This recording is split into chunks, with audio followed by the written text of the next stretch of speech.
টপটায় দেখো, আমি একটা এরকম প্যান্ট পরেছি আজকে, এই যে, আর এই টপটা। তো কেমন লাগছে একটু জানি। তাই তো মিষ্টু? কালকে 3:30টার সময় ঘুমিয়েছি। Hello guys, good afternoon. তো সবাই কেমন আছো? আশা করি অনেক ভালো আছো, আর তোমাদের ভালো আছে, আমি অনেক ভালো আছি।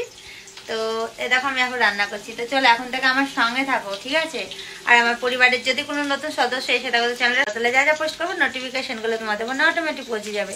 তো সবাই দুপুর থেকে আজকে ব্লগটা স্টার্ট করলাম, কারণ লেট হয়ে গেছে। তো তো আমি এখন রান্না করছি। কি রান্না করছি তো চলো তোমাদের একটু ব্যাক ক্যামেরা দেখিয়ে দিই, দিয়ে আবার গল্প করবো।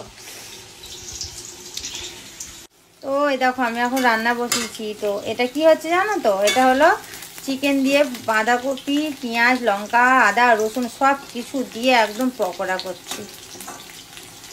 তো এখানে দেখো কিছুটা ভাজা হচ্ছে, আর এখনো কিছুটা ভাজতে বাকি আছে। তো চলো এটা মোটামুটি হয়ে গেছে, তুলে নেব, নাহলে পুড়ে পুড়ে যাবে, বুঝেছো? আর দেখো এখানে কিছুটা আছে মাখানো, এটা করবো। আর ভাত হয়ে গেছে, ভাতে ফ্যানটা গালাবো। আর এখানে মশলা করে রেখেছি। আর হবে দেখো চিকেন হবে। দেখো চিকেনে আলু কেটে রেখেছি, এখানে টমেটো, পেঁয়াজ সব কিছু আছে। তো চলো রান্নাটা কমপ্লিট করি।